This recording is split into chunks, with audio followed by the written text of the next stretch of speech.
I think we're here we go. Yes. Uh, okay. Good morning, everyone. Welcome. Happy New Year. The sun's shining, Jeff. Yes, certainly is. Yeah, I'm locked out, but it is. I'm enjoying the sun in January, especially.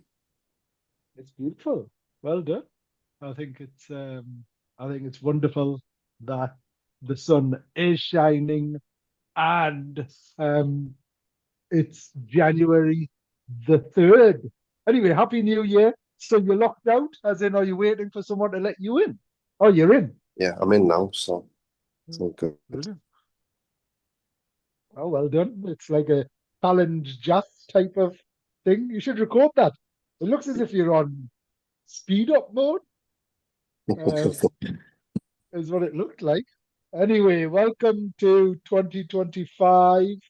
Um, Crazy to say that. It just sounds so peculiar, is what it does.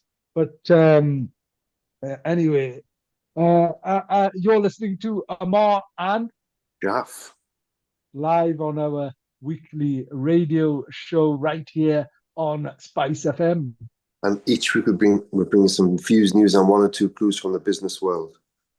Yeah. Asian Business Connections aims to connect, support, and promote the Asian and wider communities. And we'll be talking shop quite literally, not just corner shops. Whether you're looking to start a business, have an existing business, or you just want to talk business, we can help.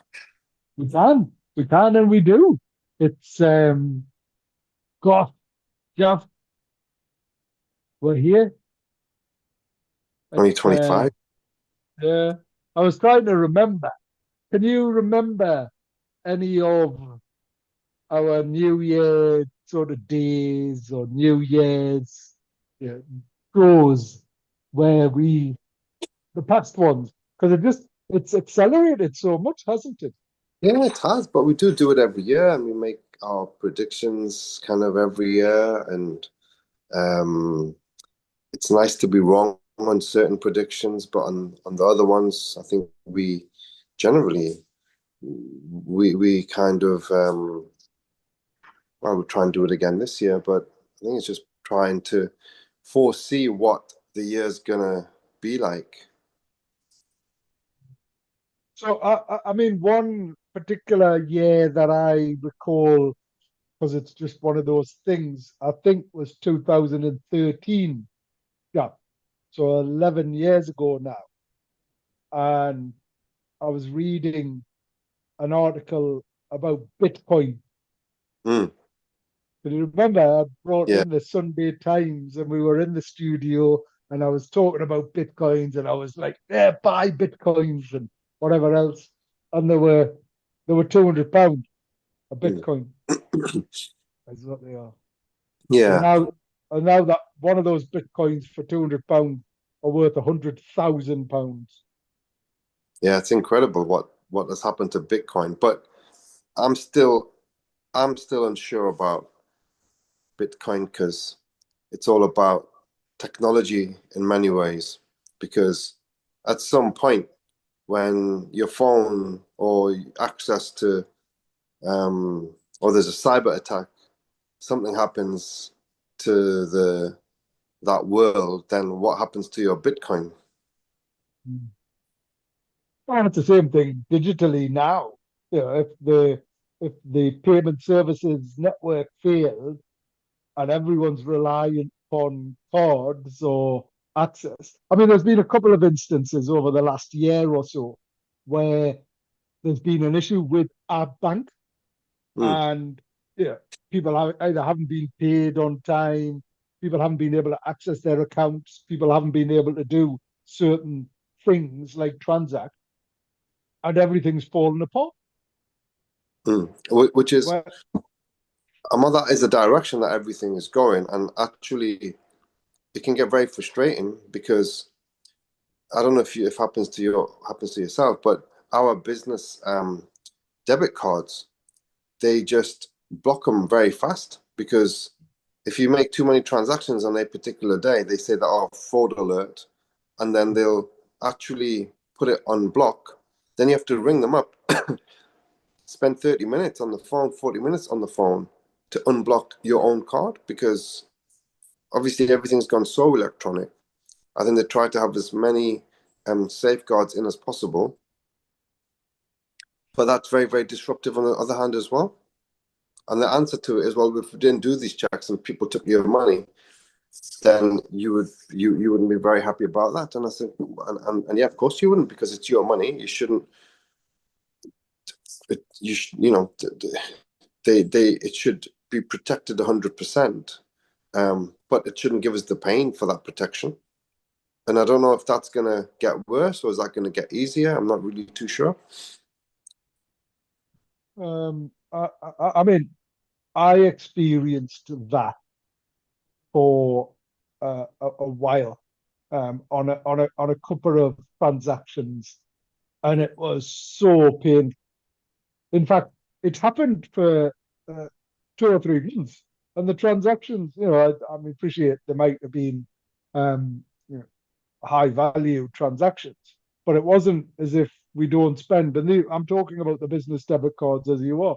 So you're right. The impact of that was quite significant.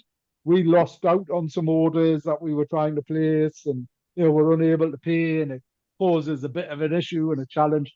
But from the bank's perspective, they are just trying to do what they can for the right reasons. But it's more the overall failure of digital.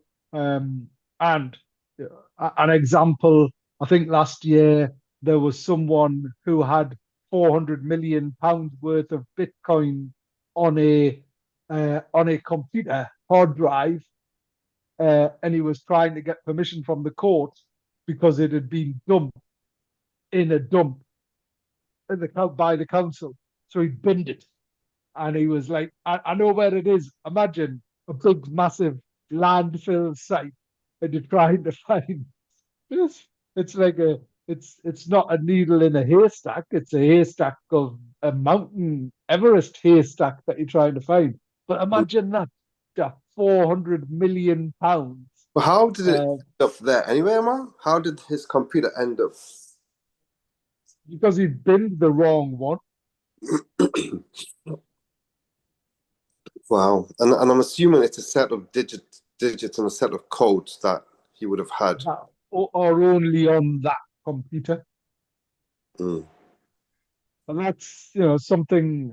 I mean, one of the things with Bitcoin, and there's a few examples. These are extreme examples, but lots of people got ripped off by Bitcoin, different types of um, uh, cryptocurrency is the right term. Bitcoin's just one of them. Um, and there's been a lot of different. And in fact, Rishi Sunak had come up with a concept of Britcoin. Oh yeah. He wanted to create a Britcoin. Is what he wanted to create, and it's interesting. So the Bank of England is casting doubt on Britcoin launch amid privacy and cost concerns. Mm. Anyway, let's have a look at these headlines. So the headlines this week, yeah, the Northeast Mayor. Have you met Kim McGuinness? Do you know her? Yeah. No, I don't. Oh, okay. So she was a councillor in the West End of Newcastle for Newcastle City Council, and then became the Police and Crime Commissioner for the last few years, and then was the Labour candidate for the Northeast, to become the Northeast Mayor. And this was the devolution that took place. So when initially um, devolution happened, it didn't happen for the full whole of the region, and that was a real issue because it was Newcastle, North Tyneside, and Northumberland who had joined to become a combined authority, but it didn't have the south of the region. And then all of the local authorities agreed, and then we've got a northeast mayoral combined authority which covers Sunderland, South Shields, Durham, and Gateshead. as well as the north of the Tyne. And I think it's wonderful that's happened. Um, but Kim McGuinness, staunch Labour um, uh, politician, and the great thing about that is Labour's in power, so hopefully more things are happening. Kim's been on visits to Saudi and various other places with the Prime Minister. The Prime Minister has been coming up here because he sees it as a critical area, and it was one of those places and spaces that voted Labour quite significantly. A lot of MPs, Conservative MPs, lost their positions. People that have supported ABC, Guy Opperman, Anne-Marie Trevelyan, all of these individuals are no longer MPs. And Also, I imagine, Marie Trevelyan is not an MP anymore. no, a lot of MPs, because they were Conservative, got voted out. Um, and these were just good people for the region. That parking politics to one side, um, these individuals had done quite a bit for the Northeast. They'd supported ABC over years, as have lots of other politicians. Liberal Democrats. We've got great relationships with Chian Wara, Catherine McKinnell, various other Labour MPs as well. Um, and we're not talking, this isn't about party politics, it's just generally about what's going on regionally.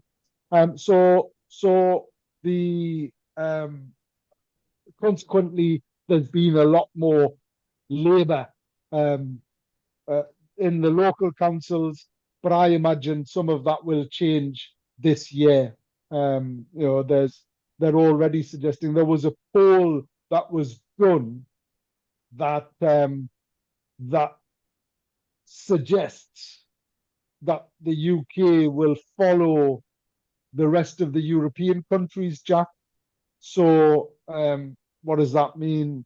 It means that I'm trying to stop sharing my screen, and it means places like France and Germany and places like that, Jack. Um, you've got hung parliaments. You haven't got one party in power, and that just poses so many issues. So if there was a general election called now, not one party would win. Mm. Yes, Reform would get a lot more seats. They'd go from sort of 3, 4, 5 seats or whatever they've got to potentially 67. Labour would lose in the region of 200 seats, Mm. is what that suggested. Conservatives would get some seats back.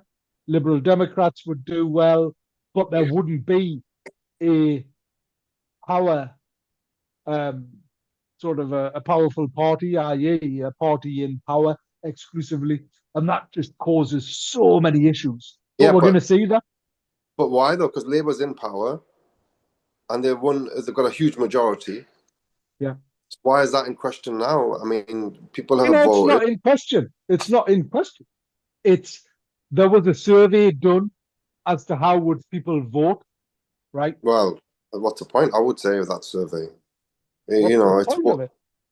Yeah, it's water under the bridge. I mean, it's done. The general election was only a few months ago, and people are saying, the critics of, and I'm apolitical, right? The critics of Labour are saying, yeah, but if Labour was to vote again, people like hate them. They wouldn't vote for them, and A, B, C, and D, and they would, lose lots of seats. And I'm thinking, yeah, well, but why has something changed so much in the space of 6 months? Because not everybody, lots of people feel let down, Hmm. right? So things like policies, and I'm using the word allegedly because it's important to um, have this caveat, and because we are apolitical, but a lot of policies that have been introduced have been described as not Labour policies, that not your traditional why people voted for Labour. So things like the winter fuel allowances, things like a whole range of policies. In fact, in a local authority, 20, I'm sure, there was 20 councillors stepped down, um, from being Labour and set up an independent group in one local authority just this week. Mm. So whilst in Parliament they might have a majority, right? But here's a quick article. So 6 months since winning a historic landslide in July, Labour has lost 33 council seats in by-elections across England, Scotland and Wales and gained only 6. Labour has suffered a significant loss of council seats since the general election, with analysis revealing that the party has lost 5 times as many seats as it has gained. In the 6 months following the historic landslide victory on July the 4th, Labour has lost 33 seats. And in contrast, Tories have seen a net gain of 24 seats, marking a stark reversal of fortunes. Reform UK has made a net gain of 7 seats, while the Lib Dems and Greens have each added 2 to their tally. This serves as a stark warning to Keir Starmer, whose approval ratings have taken a hit since he took office, with a recent survey indicating that he is more unpopular after 5 months in number 10 than any other premier since the late 1970s. Mm. And is he looking to cancel the elections, Ammar? The May council elections or something? Was there some rumours about No, that? you can't do that. I suppose I don't know if you can or not. That's a good question. I don't believe so. But I heard some rumours the that, the general the general elections, oh sorry, the local elections will take yeah. place. Now, Reform UK are going to get so many votes. Um, in Newcastle, let me just give you an example. In Newcastle, the leader of the council, Nick Kemp, stood down, and him and 4 other councillors stopped being Labour councillors. So they're Mm. now independent.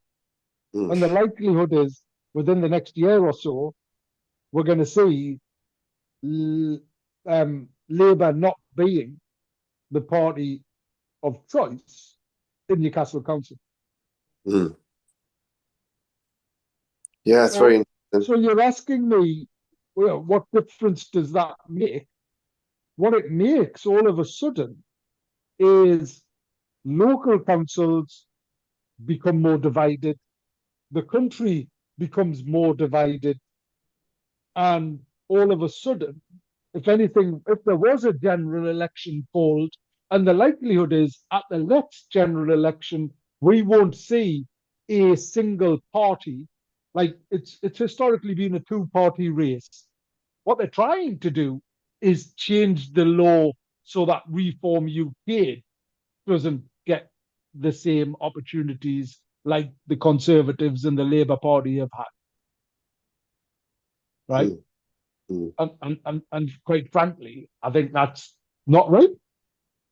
Mm. Why shouldn't there be, if the people want a different political party, why shouldn't the people be allowed or able to vote for that political Well, of party? course, I thought it was supposed to be the free world. So yeah, it's incredibly interesting. How does that impact us on the streets? Well, it does, and it will, because it'll start creating deadlocks in policies. There'll be contradiction and that support that we're expecting. So coming back to Kim McGuinness, the Northeast Mayor Kim McGuinness outlined her plans for 2025, aiming to build on regional successes and usher in a new chapter for the area. Key initiatives include jobs and economy, continued focus on creating good jobs, building on efforts like saving roles at Hitachi and in County Durham, child poverty, supporting families in hardship through the UK's first child poverty reduction unit, public transport, doubling the number of electric buses with 95 new vehicles, investing 16 million in EV charging points and rolling out new metro trains. Youth support, retaining the £1 flat fare for bus and metro travel for those aged 21 and under. Community investment, launching a high street commission to revitalise local communities and awarding grants through a £1 million Mayor's Opportunity Fund for charities and community groups. These actions aim to advance the region's revival by promoting sustainability, economic growth, and community well-being. So let's see what happens. I am still part of the business advisory board of the combined authority. So I'm still volunteering to support and help inform and equally be informed. But let's see what happens. For me, it's about impact. It's about inclusion. It's about making sure that if you're going to do something, all of the communities are involved, and it reduces some of the challenges that businesses are experiencing.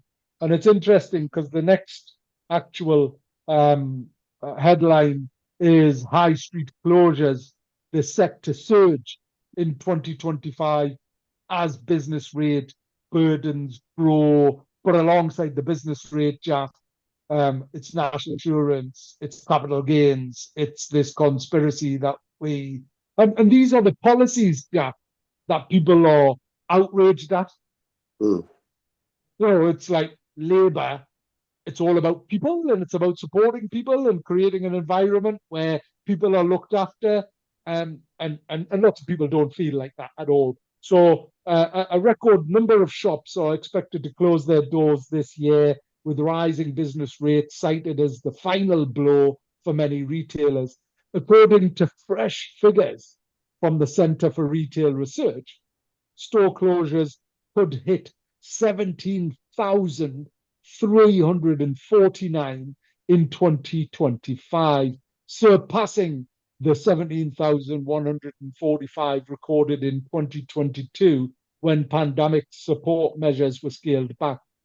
Last year saw 13,479 shops cease trading, 28% jump on 2023, with well-known names among the casualties. So Carpetright, once operating 273 stores, went under, although rival Tappy Carpets and Floors took on 54 of its sites. The Body Shop went into administration in February, closing 82 high street outlets, while Homebase demise in November shuttered half of its 130 stores, the other half saved by owners of the range.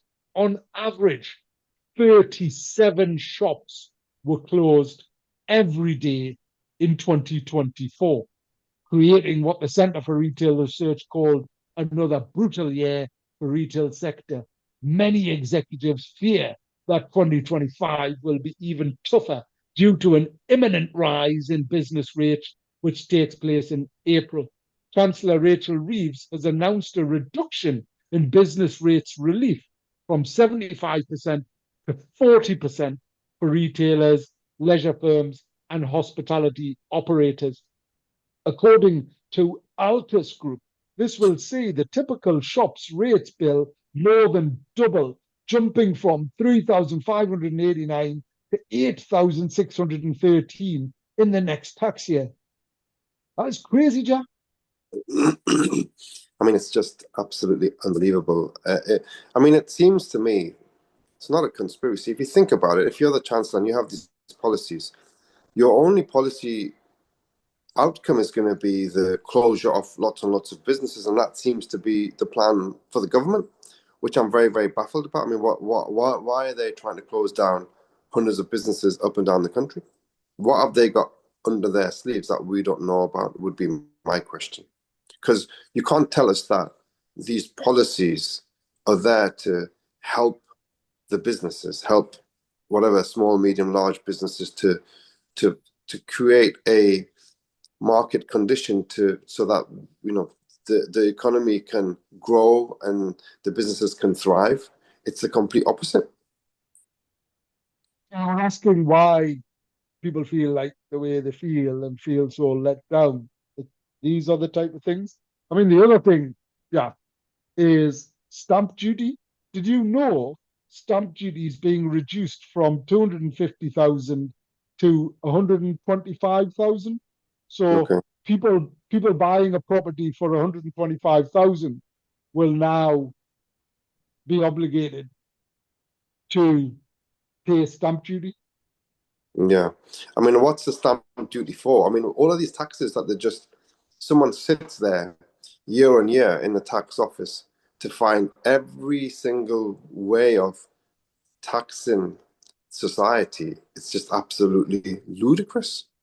I mean, you pay all of your taxes, all of your life, and then you build with whatever you have left, you build whatever little, you know, properties or And you can't, wealth I that you mean, all of a sudden, the challenge that creates is if you are a first time buyer, and we need more people to buy properties, that's part of what life is all about. Buy your first property, you're earning money, and and you might start off by buying you can you might buy, I don't know what you can get for this price, but you might buy a nice house for £150,000. Now, you know, up until April, you'll be able to not pay any stamp duty on that. All of it after that, it's going to add a few £1,000s to your, and it impacts those people who are just trying to get a start in life, who are trying to make a difference. And it's crazy that these type of initiatives and approaches are taking place. It's anyway, whether I use the term conspiracy or not. The other interesting fact within this particular article, I mean, one of the things, because we always take a balanced view, Jaff, it's not all bad news. However, the co-op intends to buck the downward trend by opening 75 new convenience stores in 2025, which is quite great to hear.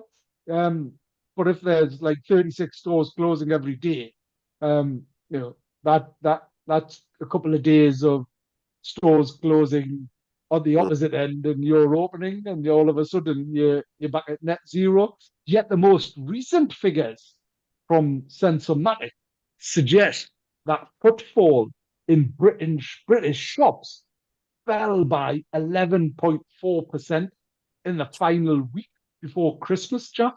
mm, That's quite significant, isn't it? it is. I mean, it's significant, it's worrying. I think 2025 is going to be a tough year for business. It's going to be, and since when you get to April, it's going to be a fundamental change. And how on earth is Oh, to get ready for all of these cost increases without increasing prices? It's just going to push people over the edge, really. I mean, if you think like over a 11.4% like decrease in footfall, and that's been attributed compared to the same period in 2023. That's been attributed. Intelligence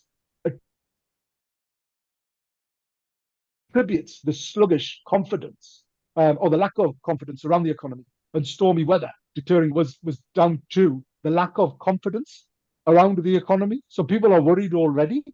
I mean, also the stormy weather. So it was wonderful to see you and come and experience the delights of good on New Year's Eve. But it was a real shame that the fireworks got cancelled, and it's incredible because we were talking to so many people in leisure and hospitality, and people who had actually booked and then decided to stay in. The weather's had a big impact as well, right? Well, I think it does, and when it's It doesn't need to, but it not, it does. As in people survive far more and continue their lives in so many other places and spaces than anywhere else. I think so. I Um, think what happens is when we experience something for the first time, whether it's the real cold weather or when it gets real hot. I mean, I remember going to London one year, a couple of years ago, and they kept on making these announcements. The Met Office said, the heat wave, and I'm thinking I'm quite enjoying the sun. It's the first time it's come. It's and why are you like deterring everyone about the heat wave? I mean, people, if it's really hot, you would naturally put a cap on or whatever you do. It's just you don't need to be scaremongering. We got to King's Cross and it looked as though it was a ghost town because the news was all about stay home, it's hot, it's hot. Similarly, when it gets a bit cold for the first few days, it's just a reaction. Oh my God, it's gonna be the cold, the I don't know, the beast from the east is arriving, um, and people get scared and they stay in, and it changes the whole kind of the city centre or wherever it affects the businesses so much in such a negative way. Mm. They Everyone do, gets very without a doubt, scared, without a cautious. doubt. Um, and I mean, on one hand, yes, people do get scared and it's easy and it's understandable. But I mean, Jeff, the amount of floods. So I was looking at um, on New Year's Day, over New Year's Eve in Stockport, Manchester, um, the a block of flats had been flooded and you couldn't get in or out of it because the water was up to the first floor. Like Really, the amount of water, yeah, as in all of the trains were cancelled. I mean, we're talking about extreme weather conditions. So it's not just a little gale here or a little whatever it is. It's genuinely life-threatening and community-threatening issues is what it is. So the weather does and has had an impact. Is it getting worse? I don't know. Are we just better at recording it? Probably is part of the issue and challenge. Anyway, the final part of this headline news: Bank of England is expected to cut interest rates at least 4 times this year, according to a new survey of 51 economists. The recent poll suggests the base rate could fall from its current 4.75% to 3.75% or lower in 2025. It's always interesting. It's like a crystal ball. I hope it does because we really need it. But the challenge is inflation's been going up because everyone's having to put the prices up because of obviously what's going on generally. So I just, yeah, uh, it, it's inflationary risks posed by continued wage growth and the impact of the recent national insurance rise will have an impact on this. Um, so I don't know how accurate this is, but we could desperately do with a reduction in interest rates um, to support cost of living, I feel. Um, Anyway, let's move on to some more positive stuff. So welcome 2025, Jeff, starting the year strong for your SME. And it's time to thrive in 2025 is what it is. Um, so Jeff, resolutions, plans, tell me. no, I think this year resolutions can only be just to try and keep yourself fit and focused. Go to the gym as often as possible. Really, really focus on your diet. Understand your diet. Understand food. Um, I think I would say that everyone needs to question what you eat.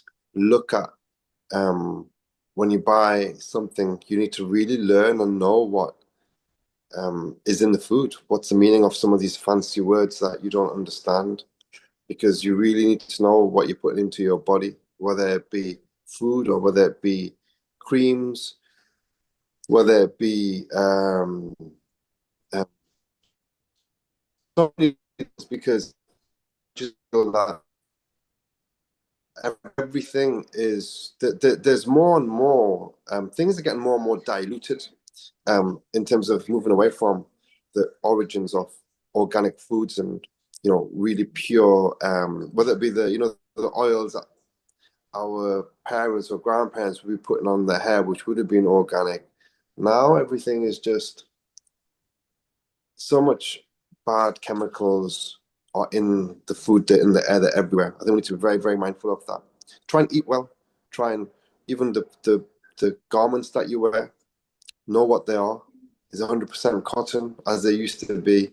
There's a lot of things that are being made with cheap products which are very harmful on your skin. So I think everyone needs to have that level of awareness. I would have said, no way, no way. So that's the ultimate, because ultimately, I'm like, you if you've got good health, that's such a big part of your life that you just really need to focus on that and do a bit of research on everything that's to do with your health. I would say that's a very critical point in 2025 that I want to concentrate a little bit more on. In terms of business, certainly 100% it's all about consolidation and trying to really home things in and be as efficient as possible in light of costs, major costs going up, which I think it's all about survival in terms of business. I can't see that many operators are going to be in a position to really seriously expand. And some great tips there. Health, undoubtedly, it's the one thing that we all have control over. So for me, it's control the controllables. So what can you do? And being healthier leads to being happier and enables you to be wealthier because without your health, you don't have anything else. So what you eat, what you wear, all those things that you've highlighted and suggested are brilliant. Um, I'm certainly looking at um, you know, starting the year with a commitment to reducing, in fact, stopping, certainly for January, all of the ultra processed foods that are killing us. So even simple things like crisps, I quite enjoy crisps. I eat sweets. I eat a lot of rubbish at times. And it's like you just pick stuff and you do stuff, and even like things out the freezer, fish fingers, whatever it is. All of these things have an impact on your health. Um, and looking at how so this week I'm fasting, and I'll continue that over the weekend as well, giving up some bread for a period of time, just things like that, doing a bit of a reset. And it's interesting how addictive all of these things are because it's so easy to have them and they're convenient. And there's healthy foods for everyone. It's not about how much money you've got. It's just about making the right choices for you, your family, people that you're connected with as well. And actually those um, you know, high volume things also have an impact on the environment. So fast fashion and all of that does that. What other things? For me, we are looking to grow. We're launching the International Trade Centre this month at Newcastle Airport, 10,000 square foot of dedicated space. Very risky, but equally, I feel as if it's the right time for people to be looking internationally, and because the rest of the world, certain parts of it are thriving. So if you want to set up in Saudi, let us know. We're keen to support people into Saudi, into Kuwait, into the Middle East, into UAE. There's lots of opportunities into Asia, all of those places and spaces is what we're planning to do. What else? So here's let's put this. So going back to starting your year strong for your SME, it's time to set the tone for a successful year by focusing on growth, adaptability, and innovation. And here's a guide to what your SME should prioritize this year and some actionable tips to get started. So, key focus areas for SMEs in 2025: digital transformation, embrace technology like automation artificial intelligence and data-driven tools to streamline operations and enhance customer experience. Sustainability, develop eco-friendly practices to meet growing consumer and regulatory demands. Upskilling, invest in workforce development to improve productivity and keep your team competitive in a fast evolving market. Customer relationships, strengthen loyalty by, thanks you, by focusing on personalized service and maintaining transparent communication. Innovation, introduce new products, services, or processes to stand out in the market.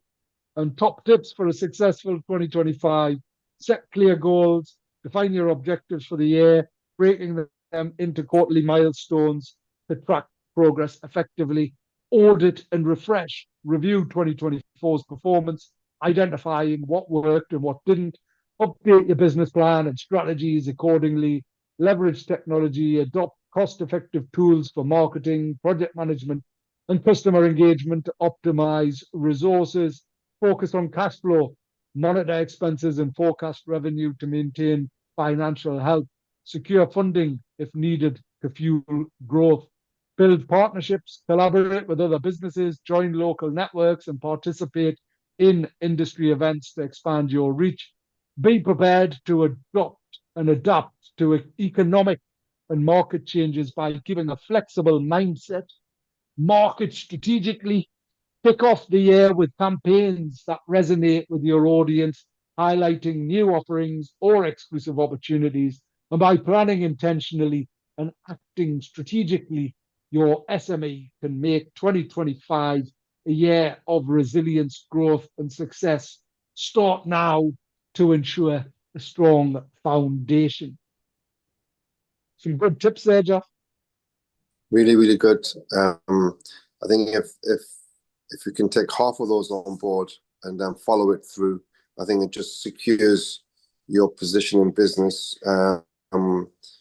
Steady it'll definitely most certainly steady things, and you'll be in a stronger position if you're able to implement those in 25. It is going to be a tough year, really, really tough year. Just when the margins get tighter and tighter and tighter, it's just going to become more difficult. Appreciate that certain sectors are going to be able to ride the storm easier than others. I just feel the likes of the technology, the costs are so much lower on the technology industry, whereas in hospitality and retail, Ammar, because you've got the cost of physical buildings and the rates issues, and you need X amount of floor space. Whereas in technology, I think it's very different, isn't it? Because you have your computer, really. It's not, you don't have to have such a big physical space, and so many different.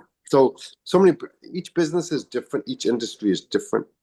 But I think certain industries, the costs are more than others, and technology isn't as labor based as some other industries are.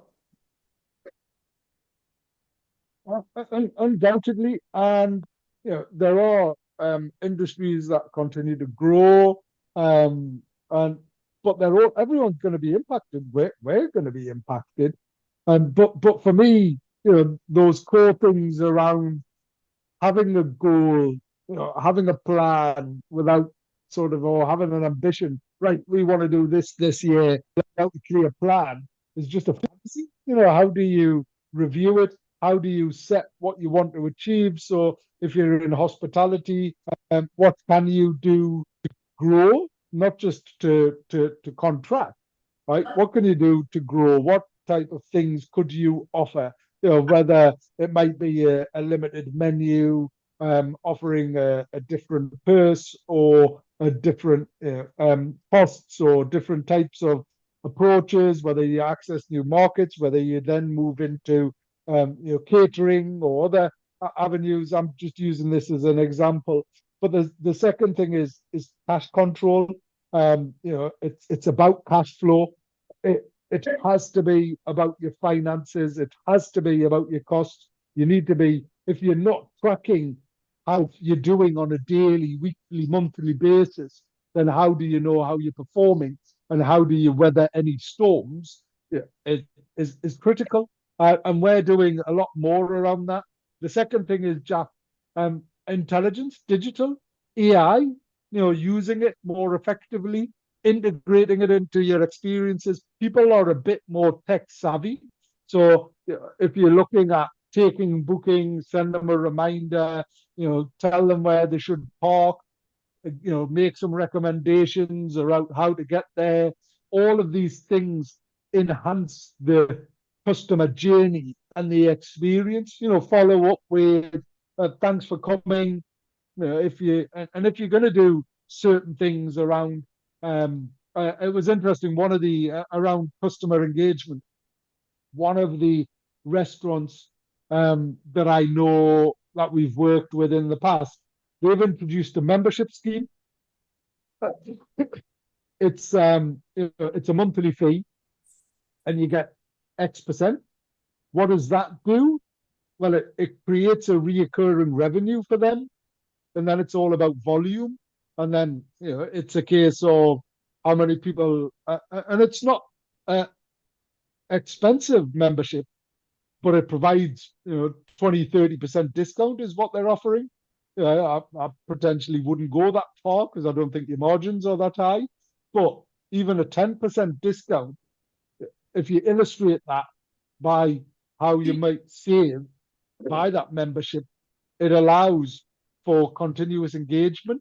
And people are interested in discounts, people are interested in saving money. So it's how you illustrate that and demonstrate that. And I thought that was an interesting concept.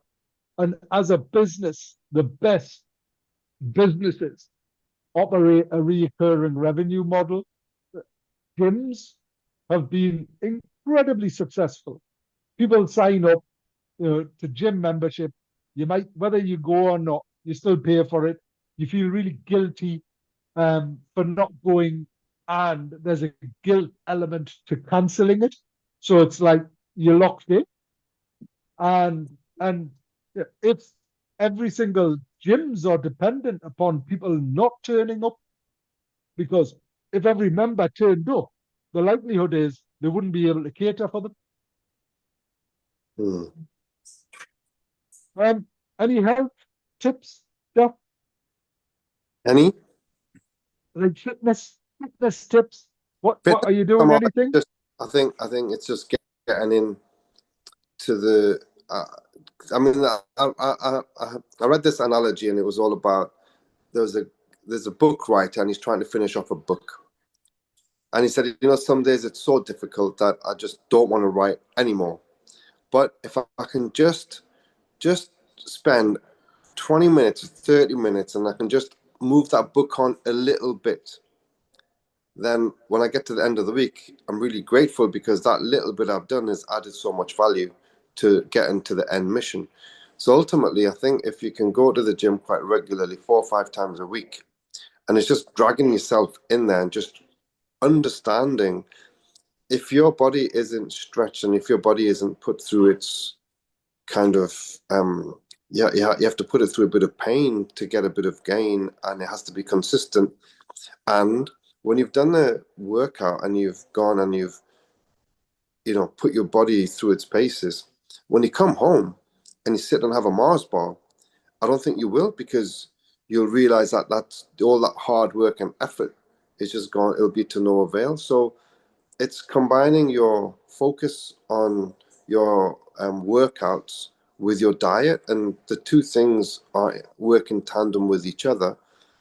And it's just realizing that if you don't give your body the MOT on a regular basis, that engine is going to deteriorate, and it's in your hands to look after it. Because I'm not going to come and look after your body. I can only look after my own.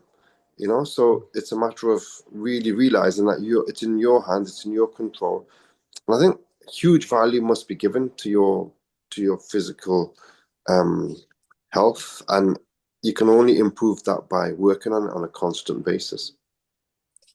Awesome, brilliant advice.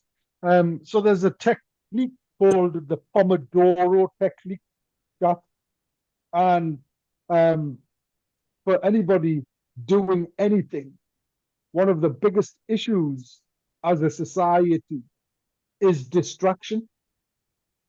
right?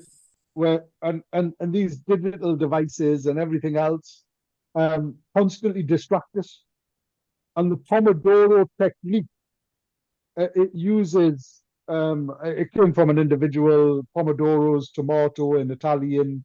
The individual who came up with the technique had a timer which was shaped like a tomato, and he came up with that analogy. So, and the idea behind it is you work purely focused for 25 minutes on anything, and then you have a break for 5 minutes, right? And using that approach allows you to focus and develop an approach that um, progresses. And actually, you talk about writing books or whatever it is, anything that you're doing, you need to clear away and focus on that.